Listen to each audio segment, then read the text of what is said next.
जय जिनेन्द्र दोस्तों, आज मैं आपको बता रही हूँ शासन रखवाली माँ अंबिका देवी। सोरठ देश की शोभा समान रेवताचल पर्वत की दक्षिण दिशा में कुबेर नाम का एक उत्तम नगर था। वह दुश्मनों को आने से रोक ले ऐसा मजबूत किला था और पापों को रोक ले ऐसे भव्य मंदिर भी थे। नगरजनों की आंखों को आनंद दे ऐसे सुंदर और मनोहर उद्यान भी थे। प्रभु की भक्ति के प्रभाव से नगरजन सुख शांति से अपना जीवन जी रहे थे। वहाँ सभी गुणों के भंडार स्वरूप यादव कुल के रत्न कृष्ण नाम के राजा राज्य करते थे। धर्म को अपने जीवन का आधार मानने वाले मुनि भगवंतों की वाणी से सच्चा और सुंदर जीवन जीने वाले देवभट्ट नाम का एक ब्राह्मण था, किंतु वह जैन धर्म का पालन करता था। उसे देवल नाम की धर्मपत्नी थी। उनको सोमभट्ट नाम का पुत्र हुआ। जब वह सोमभट्ट बड़ा हुआ तब शीलवान और गुणवान अंबिका नाम की कन्या के साथ उसका विवाह हुआ। समय के चलते देवभट्ट ब्राह्मण की मृत्यु हो गई। उसकी मृत्यु के बाद घर से जैन धर्म भी दूर हुआ।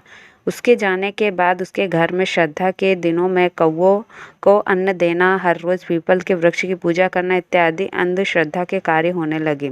किंतु अंबिका भद्र स्वभाव वाली होने के कारण जैन धर्म को ही मानती थी। एक बार देवभट्ट ब्राह्मण के श्राद्ध का दिन था, इसलिए खीर वगैरह मीठी रसोई घर में तैयार की थी। अंबिका घर में अकेली थी। उसकी आंखों के सामने उसके 2 बच्चे शुभंकर विभंकर खेल रहे थे। इतने में अच्छे भाग्य से दोपहर के समय पर समता की मूर्ति शासन सुशोभित महीने से उपवास करने वाले 2 मुनि भगवंत पधारे। अंबिका का हृदय खुशी से नाच उठा। उसने बहुत ही भाव से जैन मुनि भगवंत को गोचरी यानी कि भिक्षा का लाभ देने के लिए प्रार्थना की। मुनि भगवंत भी उसके भाव को देखकर उसके घर पधारे। तब आनंद से पागल हुई अंबिका सोचती है, अहो आज तो पर्व के दिन पूरे विश्व को पावन करने वाले मुनि भगवंतों ने हमारे घर को अपने चरण कमलों से पावन किया। मेरा कैसा पुण्योदय, आज मेरी सास भी घर में नहीं और पर्व का दिन होने से साधु भगवंतों के योग्य निर्दोष सात्विक भोजन भी तैयार है। इसलिए इन श्रमण भगवंत को सुपात्र दान करके मैं अपने मनुष्य जन्म को सफल करूं। ऐसा सोचकर अंबिका ने अपने घर में रहे शुद्ध अन्न पान आदि भाव से विनती करके उनको अर्पित किया। मुनि भगवंतों ने भी वह भिक्षा को 42 दोषों से रहित मानकर उसे लाभान्वित किया। धर्म लाभ के कर उसे आशीर्वाद देकर वह वापस लौटे। अंबिका के मन में सुपात्रदान के आनंद की भावना घंट की आवाज की तरह बजती ही रहती है। सतत अपने भाव को मिले लाभ की अनुमोदना करते हुए वह बहुत ही पुण्य कमाती है। अंबिका के भाव बढ़ रहे थे। तब आसपास के पड़ोसियों ने ये सब देखा और वे लोग अंबिका पर क्रोध की आगन बरसाने लगे। हे बहू, तुम्हें धिक्कार है, तुमने ये क्या किया? आज इस पर्व के दिन अभी तो पितृ को दान नहीं किया है और देवताओं को भोग भी नहीं लगाया और उसके पहले ही तुमने ये मुंडियों को दान दिया। तुमने सभी भोजन को जूठा कर दिया। ये तुम्हारी सास घर में नहीं है, इसलिए तुम अपनी मनमानी कर रही हो। ये तुमने बिल्कुल भी ठीक नहीं किया। इस तरह चिल्लाती हुई वह पड़ोसिन उसकी सास को बुला लाई और मिर्च मसाला डालकर अंबिका ने किए हुए दान की बातें उसकी सास को कहने लगी। उसकी सास को भी अंबिका पर बहुत गुस्सा आया। तेजी से वह घर में आई और अंबिका पर टूट पड़ी। दुष्टा, ये तुमने क्या किया? मुझे पूछे बगैर तुमने दान क्यों किया? ये मीठा भोजन मुनियों के लिए नहीं बनाया था। इस घर में रहना हो तो तुम अपना जैन धर्म छोड़ दो, वरना घर से निकल जाओ। तुम अपना मुंह भी कभी नहीं ना दिखाना। इस तरह सास और पड़ोसिन के कठोर वचन सुनकर अंबिका अंदर से कांपने लगी। उस वक्त उसका पति सोमभट्ट भी वहां आया। माता से सब कुछ जानकर वह भी अंबिका के पर क्रोधित हुआ। वह अंबिका को अपमानित करने लगा। तब अपनी कोई गलती ना होने के बावजूद सबके कटु वचन सुनकर अंबिका को मन में बहुत दुख हुआ। उसने मौन पूर्वक अपने दोनों पुत्रों को लेकर घर का त्याग किया। मार्ग में रोते हुए वह सोचती है कि अहो, मैंने मेरे सास ससुर की सभी बातें मानी हैं, हमेशा मेरे पति की सेवा की है। किसी को पसंद ना हो वहाँ ऐसा कोई भी काम मैंने नहीं किया नहीं है। अरे, शरीर का दुख देकर भी घर के सारे काम करती रहती हूँ, फिर भी बिना कोई अपराध के लोगों के सामने मुझे अपमानित करते हैं। अरे आज पर्व के दिन साधु को सुपात्र को दान दे करके मैंने शुभ कार्य किया, फिर भी अज्ञानता के अंध हुए वे मुझे परेशान करते हैं। अनंत पुण्य देने वाले सुपात्र दान की निंदा करते हैं। मैं तो दान के फल की अनुमोदना करती हूँ। वे मुनि भगवंतों के शरण में जाती हूँ। तब अब मैं रेवतगिरी पर जाऊंगी। वहाँ जिनेश्वर परमात्मा का ध्यान करके मेरे अनंत जन्मों के अशुभ कर्मों का नाश करूंगी। ऐसा सोचकर वह स्वस्थ होती है और अपने एक बच्चे को कमर में बांधकर दूसरे की अंगुली पकड़कर वह श्री नेमिनाथ प्रभु का ध्यान करते हुए रेवताचल की ओर आगे बढ़ने लगती है। अनेक दुखों से घिरी अंबिका चलते चलते नगर के बाहर थोड़ी दूर तक पहुंचती है। तब कमर में बैठा विभंकर नाम का नन्हा बच्चा रोने लगता है। उसे प्यास लगने के कारण वह पानी के लिए जिद करने लगा। उसी वक्त हाथ पकड़कर चल रहा शुभंकर नाम का बच्चा भूख लगने से और सतत चलने से लगी थकान के कारण, हे माता मुझे खाना दें, हे माता मुझे भूख लगी है, ऐसा कहने लगा। अपने नन्हे नन्हे सुकोमल बच्चों को रोते हुए देखकर अंबिका को चिंता होने लगी। ग्रीष्म ऋतु के सूर्य के ताप से तप्त हुई पृथ्वी पर भूखे प्यास इत्यादि अनेक दुखों से दुखी हुई। वह सोचती है, मुझे धिक्कार है, मैं अपने बच्चों की भूख प्यास को भी दूर नहीं कर सकती। हे प्रभु, तुमने मुझे केवल दुखों से भरी हुई क्यों बनाई? मेरे पूर्व जन्मों के बुरे कर्मों का यह फल लगता है, इसलिए भले ही मेरे ऊपर सभी दुख का एक साथ टूट पड़े। जो होना हो वो हो। मैं जिनेश्वर भगवान का ध्यान करूंगी और सब दुखों को स्वीकार करती रहूंगी। इस तरह सोचकर अंबिका एक वृक्ष की छांव में बैठती है। इतने में उसने अपने आगे थोड़े दूर स्वच्छ शीतल से भरा सरोवर देखा।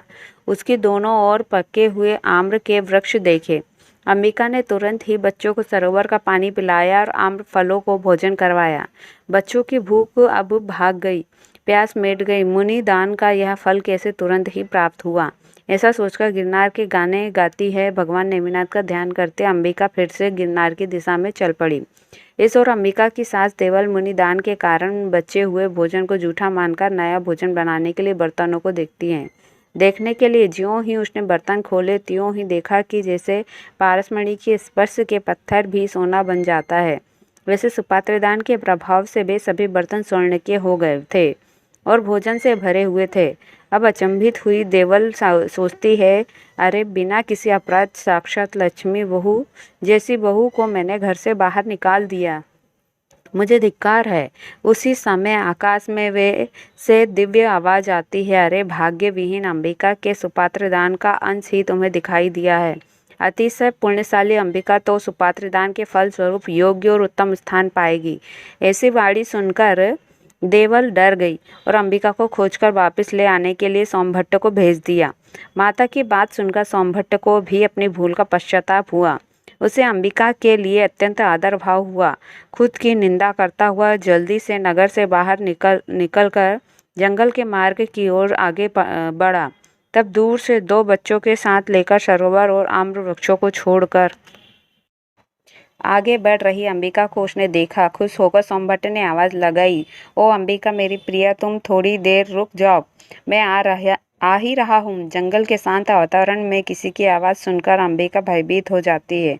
उसे लगा कि दूर दूर से कोई आदमी उसका पीछा करते हुए अपनी दोनों मुट्ठियाँ बांधकर दौड़ा चला आ रहा है। उसने थोड़ा ठीक से देखा तो वह काँप गई। अरे ये तो मेरा पति सोमभट्ट, सचमुच वो मुझे मारने के लिए ही आ रहा है। इस जंगल में मुझे कौन बचाएगा? अब तो मृत्यु ही एक उपाय है। इस तरह सोचकर पास में रहे कुएं की दीवार के पास आकर अंदर कूदने के लिए तैयार हुई। अंबिका बोलती है, श्री अरिहंत भगवंतों को मुझे शरण प्राप्त हो, श्री अरहंत भगवंतों का मुझे शरण प्राप्त हो, श्री साधु भगवंतों का मुझे शरण प्राप्त हो, श्री जिनेश्वर भगवंत ने कहे हुए धर्म का मुझे शरण प्राप्त हो। द्विज, दरिद्र, कृपण, कलंकी इत्यादि अधम कुल में मेरा जन्म ना हो।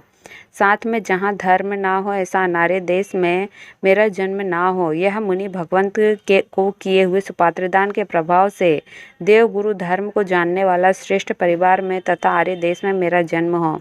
इस तरह इच्छा करके दोनों बच्चों के साथ ही अंबिका कुएं में कूद पड़ती है। मरकर अनेक रिद्धि वाले व्यंतर देवों द्वारा सेवा करने योग्य व्यंतर जाति में वह जन्म लेती है। जल्दी से उसके पीछे आ रहा सोमभट्ट, हे अंबिका, हे प्रिया, तुम कुएं में गिरना नहीं, ऐसे चिल्लाता और हाँफता हुआ कुएं के पास आता है। इतने में अंबिका और दोनों बच्चों को कुएं में पड़े और मृत्यु को प्राप्त हो चुके देखता है। अति दुखी होकर वह सोचता है, मुझ जैसे मूर्ख को धिक्कार हो। मैं कितना बुरा हूँ कि मैंने अपनी पत्नी के अच्छे भावों को भी जाना नहीं। लक्ष्मी जैसी पत्नी और राजकुमार जैसे सुंदर दो पुत्रों को घर से निकाल दिया। इन तीनों के मृत्यु के बाद अब मुझे भी जीकर क्या काम है। अब तो मुझे भी मृत्यु की शरण हो। ऐसा सोचकर सोमभट्ट भी अंबिका का ध्यान करता हुआ कुएं में गिरकर मर जाता है। अंतिम समय में अंबिका का स्मरण करके कुएं में गिरा सोमभट्ट मरकर पुण्य से अंबिका देवी के वाहन के रूप में सिंह रूपी देव होता है। अंबिका देवी का देह सूर्य के समान स्वर्ण तेज वाला और स्वर्ग की देवियों से भी अधिक सुंदर उनका रूप है। सिंह के वाहन पर वह विराजित है। वह देवी सर्व अंगों से सुंदर है। बहुत ही मूल्यवान मणि, स्वर्ण, रत्न इत्यादि आभूषण से वह अत्यंत सुशोभित है। अनेक देवी देवताओं उनकी आराधना करते हैं। एक बच्चा गोद में और एक बच्चा पास में खड़ा है। ऐसे दो बच्चों वाली, चार भुजाओं वाली उनके दाएं दोनों हाथ में पास और बाएं दोनों हाथ में आम्रफल की लूम है। स्वर्ण जैसे रंग वाली अत्यधिक प्रभावशाली अंबिका देवी को देखकर उनके प्रतिहारी को देव उनको पूछते हैं, हे देवी, पूर्व जन्म में आपने ऐसे कौन से तप किए, दान किया, तीर्थ भक्ति की, अन्य कोई शुभ कार्य किए कि जिनके प्रभाव से आप हमारी स्वामिनी हुई। वे प्रतिहार देवों के वचन सुनकर अंबिका देवी के ने अवधि ज्ञान से अपने पूर्व जन्म को देखा और अपनी कथा कही। जैन धर्म के महा उपकार को याद किया। तत्पश्चात देवों ने बनाए विमान में बैठकर अंबिका देवी रेवतगिरी में सहसावन में पधारे। तब मयूर की मधुर आवाज से भरे सहसावन के उद्यान में वेतस वृक्ष के नीचे अठम तप करके कार्योत्सर्ग में रहे श्री नेमिनाथ प्रभु के सर्वघाती कर्म नाश हुए। आसो वद अमावस यानी गुजराती भाद्रपद पद वद अमावस की रात को चित्रा नक्षत्र में श्री नेमिनाथ प्रभु को केवल ज्ञान की प्राप्ति हुई। देवताओं ने समोसरण की रचना की। चैत्य वृक्ष के नीचे बने हुए सिंहासन पर प्रभु नमो तिथ्यस कहकर विराजमान हुए। दूसरे दिन दिशाओं में देवी ने प्रभु के 3 बिंब बनाए। समोसरण के रजत, स्वर्ण और रत्न के 3 गण में सभी जीव परमात्मा को वंदन करके बैठे। अंबिका देवी ने भी अपना स्थान लिया। सब लोग प्रभु का प्रवचन सुनने के लिए उत्सुक बने। बाल ब्रह्मचारी श्री नेमिनाथ प्रभु ने अपनी प्रथम देशना शुरू की, प्रवचन शुरू किए। जगत में धर्म निस्वार्थी भाई है। धर्म जगत वत्सल है। धर्म पीड़ाओं का नाश करने वाला है। इस भुवन में धर्म की सबकी सार संभाल रखने वाला है। इसलिए सबको अत्यंत भक्ति से धर्म का सेवन करना योग्य है। सम्यकत्व यानी सच्चा ज्ञान, यह धर्म रूपी है। कल्प वृक्ष का बीज है। धर्म का पालन करने में अपनी शक्ति के मुताबिक प्रयास करना धर्म का तना है। सुपात्र दान, शील, सदाचार, तप और शुभ भाव यह धर्म की 4 शाखा है। अनुकंपा इत्यादि धर्म वृक्ष के पत्ते हैं। स्वर्ग के सुख धर्म वृक्ष के पुष्प हैं और मोक्ष सुख यह वृक्ष का फल है। यह धर्म रूपी कल्प वृक्ष का जो जीव सेवन करेंगे वो जल्दी से मोक्ष को सुख पाएंगे। श्री नेमिनाथ प्रभु की वैराग्य से भरी हुई देशना प्रवचन सुनकर सर्व जीव आनंदित हुए। प्रवचन के बाद पुण्यसार राजा ने अपने 1000 सेवकों के साथ दीक्षा ली और प्रभु के पहले गणधर वरदत्त बने। यक्षिणी नाम की राजकन्या प्रभु के पास दीक्षा लेकर प्रवर्तनी पद को प्राप्त करती है। दशारह, भोज, कृष्ण, बलभद्र इत्यादि मुख्य श्रावक हुए। इनकी पत्नी मुख्य श्राविका हुई। इस तरह धर्म के 4 आधार दान, शील, तप, भाव वाले चतुर्विध संघ की स्थापना नेमिनाथ प्रभु ने की। बाद में प्रभु के मुख से अंबिका देवी के पूर्व जन्म के बारे में सुनकर इंद्र महाराजा ने अंबिका देवी को श्री नेमिनाथ परमात्मा के शासन की विघ्नों को नाश करने वाली अधिष्ठात्री देवी के रूप में स्थापना की। लोगों की इच्छा पूरी करने वाले गोमेद यक्ष को शासन के अधिष्ठाता देव के रूप में स्थापना किया। अब लास्ट में मैं आप सभी से इसी कहानी से संबंधित क्वेश्चन कर रही हूँ। इसका आंसर आप मुझे कमेंट बॉक्स में दें।